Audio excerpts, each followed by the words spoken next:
Good morning. It is Thursday, July 3rd. We all know what's happening tomorrow. Today, this is the Automotive State of the Union. If you didn't know, I'm Paul J. Daly. It's Kyle Mountsier. Today, we're talking about Q2 sales up with an Asterix. Carfax being the best place to work. And listen, can't wait. Already, we're going to say it. We get to talk about Chuck E. Cheese growing up at the end of the show. It's like the little chocolate at the end of the Olive Garden dinner. Remember those? Man, literally the best. I want to go to Olive Garden just to get the little mint chocolate piece right now. Memory for Kyle. I mean, like, look, no offense to Olive Garden, but do you? When was the last time you went to Olive Garden? Yep, you should go again. No, it's been in the last 3 years. I know. I remember the last time I went to Olive Garden because I was at a mini conference. I think it was a cane event. And it was like the only restaurant within earshot of the hotel I was staying. And it was like we just walked on over. That's a nice experience. It was in Arizona. It was in Phoenix, Arizona. What's your go-to at Olive Garden? I mean, look, everybody knows the best way to execute Olive Garden is breadsticks. Stick with the breadsticks and salad, right? And mince. Look, the Italian wedding soup with the little sausages. Oh, there you go. Soup, salad, breadsticks. You're done. It's amazing. And a mint, and it's over. And it's over. Bada bing. I love the chicken parmesan and the chicken marsala. It just depends on the vibe that I'm feeling. You know, whether I want the fried or the grilled. I'm a tour of Italy guy myself. You're the tour of Italy? Well, I got you. Now that we've talked about Olive Garden more in the last 60 seconds than I have in the last I was going to say 16 years of my life. All right. Hey, just so you know, quick note before we get into the news. Next Wednesday, we're having a webinar on July 9th. Go to ASOTU.com. Sign up. You'll get the recording, or you can be there live with us, which we prefer, talking about smart customer transportation management with our friend Steven Chapman from Uber for Business. We're going to unpack Uber for Business a little bit and maybe come up with a few creative uses. We're going to try trip them up. Basically, that's what we do at our webinars. Let's try trip. That's our whole goal in life is to trip people up. You want people to be around you, people to want to be around you, just trip them up. They trip them up. They love it. Yeah. I kid. U.S. new vehicle sales in Q2 were front-loaded, with consumers acting early to capitalize on incentives and avoid tariffs or potential tariffs. The momentum did fade by June, signaling possible headwinds. Roughly 173,000 additional vehicles were sold in March and April, pushing the sales pace above 17 million SAAR. June sales, though, fell 4.3% to 1.26 million units, with SAAR going back down to 5.65. GM posted a 7% gain in Q2, with trucks, crossovers, and EVs all showing growth. How about that? EV sales more than doubling year over year. So they're like, take that public narrative. Tesla deliveries declined 13% amidst aging product lineup. And this is a very polite way to put it. Reputational challenges. Ford reported a 14% increase, supported by employee pricing programs and strong hybrid performance. Andrew Frick, Ford Blue and Model E president, said, "We blew the doors off the overall industry." They really did. They came strong. I'm telling you, they came strong with that employee pricing for all. It was like, that was a way to take all of the tailwinds of the tariff stuff, take it from late March, early April, and just like steamroll it all the way through the quarter. Obviously, the 14% increase is proof of that. I think this is the timeline where people are going, Q2 was up, but June wasn't as exciting as April and May. So we'll see if July can continue some upward trend. But hey, look, the year's looking up, looking bright for auto. We're gonna be fine, fam. It is. I mean, 15.65 million SAAR is not. I mean, it's not.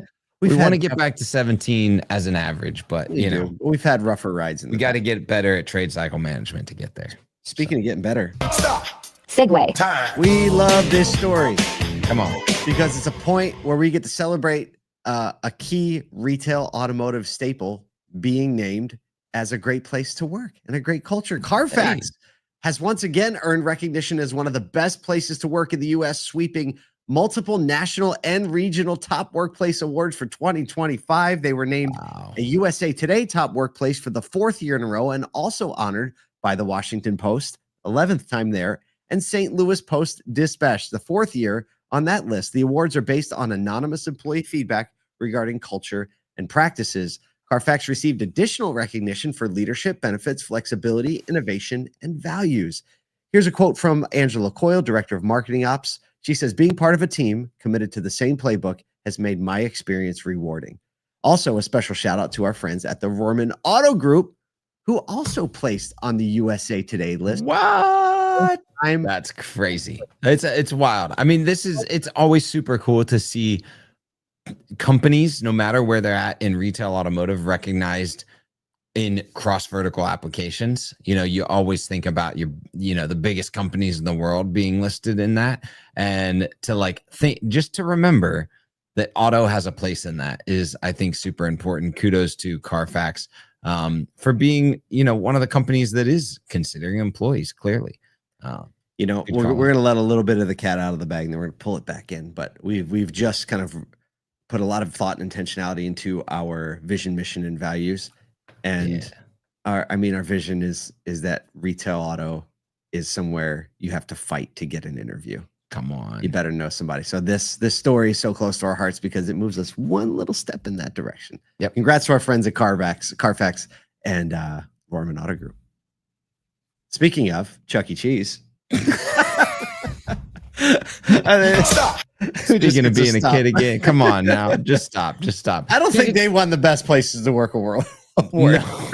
Chuck E. Cheese is growing up, quite literally. The company has launched what they're calling Chuck's Arcade, a new concept aimed at adult fans of retro gaming and childhood nostalgia. Sign me up. All right, so Chuck's Arcade features classics like Donkey Kong, Mortal Kombat, alongside modern games like Halo, which I don't know. I guess that's still a modern game. Maybe they have like some crazy version of it There's now. still some people doing that. Locations include St. Louis, Tulsa, El Paso, and St. Petersburg, with 10 now open across U.S. malls. Oh, it's a They're mall reviving place. the malls, fam. The mall arcade. Oh my gosh. Yeah, so it's all arcades with unique artwork, iconic animatronic mascots from the original brand. Oh boy. Some locations have pizzerias, and then you got beer and wine service. That was my question. Yeah, exactly. How much CEO alcohol David we throw at this? McKillips calls it a natural evolution to attract lifelong fans and a new generation. That basically they were like, you know what? I guess the kids don't care anymore. Let's get the adults that want to. They're like, what do we do with all these old video games and animatronics laying around? No, I love this idea. I think it's a great reminder to everyone in retail that as your customers grow up, you can continually tap on nostalgia and the things that were good about it and recontextualize it in a way that they want to experience it again. Sign me up for the mall arcade. I don't have any idea how a mall arcade is going to survive without a whole lot of fanfare. Like the arcades, right? You have Dave and Buster's. You have and Dave and Buster's, it stated it was they recently are 9.4% down in same store sales, so they're struggling, right? And then we have a place called Apex in the big mall that we have here that has this massive arcade, but they also have like laser tag and bowling alley and all these things. So I wonder how Chuck E. Cheese is going to pull this off without all the other stuff as well, especially in a shopping mall. But I'll tell you what.